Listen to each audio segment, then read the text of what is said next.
పవన్ కళ్యాణ్ కు ముద్రగడ పద్మనాభం లేఖ రాశారు. పవర్ షేరింగ్ కోసం ప్రయత్నం చేసి 80 అసెంబ్లీ 2 ఏళ్ల పాటు సీఎం పదవి కోరాల్సి ఉండేదని తెలిపారు.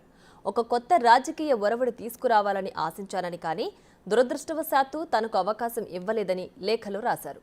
చంద్రబాబు జైల్లో ఉన్నప్పుడు టీడీపీ క్యాడర్కు మీరు ఇచ్చిన భరోసా సామాన్య విషయం కాదని అన్నారు. టీడీపీ పరపతి పెరగడానికి పవనే కారణమని కోరారు.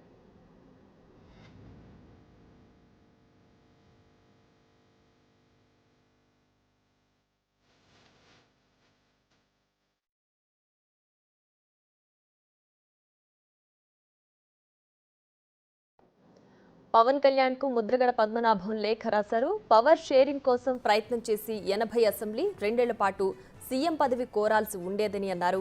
ఒక కొత్త రాజకీయ ఒరవడి తీసుకురావాలని ఆశించాను కానీ దురదృష్టవశాత్తు తనకు అవకాశం ఇవ్వలేదని లేఖలో రాశారు. చంద్రబాబు జైల్లో ఉన్నప్పుడు టీడీపీ క్యాడర్కు మీరిచ్చిన భరోసా సామాన్య విషయం కాదని అన్నారు. టీడీపీ పరపతి పెరగడానికి పవనే కారణమని అన్నారు.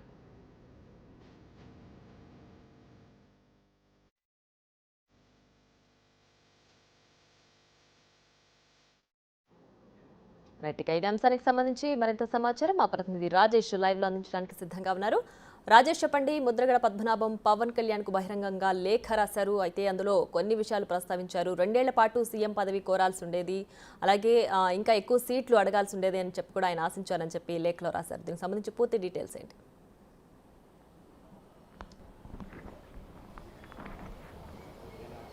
Thank you Priya. కాపు ఉద్యమ నేత మాజీ మంత్రి ముద్రగడ పద్మనాభం మరోసారి లేఖాస్త్రం సంధించారు. అయితే గతంలో ప్రభుత్వాల మీద ఈ లేఖ సంధించారు. ఈసారి జనసేన అధినేత పవన్ కళ్యాణ్కు సూటిగా ఈ లేఖ సంధించారు. 2019 ఎన్నికల ముందు కవాత్ సందర్భంగా, ధవళేశ్వరంలో నిర్వహించిన కవాత్ సందర్భంగా మీరు మా ఇంటికి వస్తారని చెప్పి కబురు పంపించారు. మీకోసం నేను ఎదురు చూశాను. అలాగే ఇటీవల కాలంలో అయోధ్యకు వెళ్ళొచ్చిన తర్వాత మళ్ళీ వచ్చి మిమ్మల్ని కలుస్తాను, డిసెంబర్ 25, జనవరి 12 తేదీన 3 తేదీలు ఇచ్చారు. ఆ తేదీలో వచ్చి కలుస్తానని చెప్పారు. మళ్ళీ కలవలేదు. 2 సార్లు కూడా మీరు వస్తారని ఆశించాను నేను. అంటే ఎటువంటి లాభపక్ష లేకుండా, ఎటువంటి పదవులు ఆశించకుండా మీ పార్టీలో కొనసాగి ప్రజలకు, ముఖ్యంగా మన జాతికి సేవ చేయాలని ఆశించాను. అయితే 2 అవకాశాలు కూడా మీరు నాకు కల్పించలేదు. అందువల్ల నేను చాలా ఆవేదన చెందానని చెప్పారు. దాంతోపాటు చంద్రబాబు జైల్లో ఉన్నప్పుడు మీరు వెళ్ళి ఆయన కలిసిన విధానం నాకు చాలా బాగా నచ్చింది. ఎందుకంటే ఆ పరిస్థితుల్లో వాళ్ళ కార్యకర్తలు కానీ, వాళ్ళ కేడర్ కానీ వెళ్ళి జైలు వద్దకు వెళ్ళి కనీసం మద్దతు తెలిపే ధైర్యం కూడా చేయలేకపోయారు. ఆ సమయంలో నేరుగా జైలుకి వెళ్ళి ఆయనను కలిసి ఆయనతో పొత్తుతో ఎన్నికలు వెళ్తున్నట్టుగా బహిరంగ ప్రకటన చేయడం నాకు చాలా ఆశ్చర్యం కలిగించింది. ఆ విషయంలో మాత్రం మిమ్మల్ని అభినందించాల్సిన విషయమే. ఏదేమైనా కానీ ఈ ఎన్నికల్లో మీతో నడిచి వెళ్దాం అనుకున్నాను, కానీ మీరు నాకు అవకాశం ఇవ్వలేదు. ఎందుకంటే నన్ను లాస్ట్ గ్రేడ్ వ్యక్తిగా మీరు గుర్తించారు కాబట్టి నాకు ఆ విలువ ఇవ్వలేదని చెప్పి నేను భావిస్తున్నాను అని చెప్పి చాలా స్పష్టంగా చెప్పారు. దాంతోపాటు పవర్ షేరింగ్ విషయం వచ్చేసరికి కనీసం 80 స్థానాలు తీసుకుని ఉండాల్సింది. దాంతోపాటు 2 సంవత్సరాలు ముఖ్యమంత్రిగా బాధ్యతలు చేపట్టాల్సి వచ్చింది. ఆ రకంగా అయినా మన జాతి గౌరవం నిలబడేది.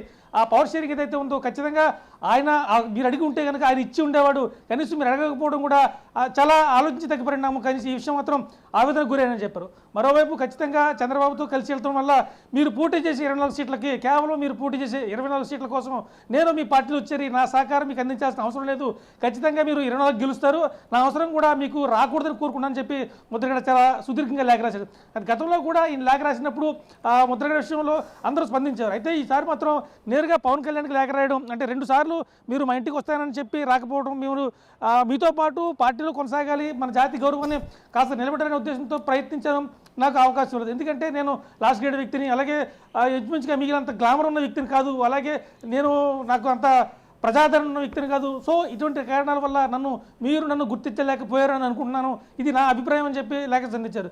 ఏదేమన్నా కానీ ఈ లేఖ వల్ల ప్రస్తుతం నిన్న జరిగిన తడేపల్లిగూడెంలో జరిగిన జెండా సమావేశం తర్వాత ఈయన ఈ రకంగా సంధించడం, ఓ రకంగా జనసేన పార్టీలో కావచ్చు, కాపు నేతల్లో కావచ్చు ఒక రకమైన భావన కనపడుతుంది. ఏది ఏమైనా కానీ జనసేన అధినేత పవన్ కళ్యాణ్కు మొదట లేఖ సంధించడం అయితే జనసేన వర్గాలు మాత్రం తీవ్రంగా ఖండిస్తున్నాయి. ఇది ఏమైనా కానీ కొన్నిసార్లు పరిస్థితులు అనుకూలించకపోవచ్చు.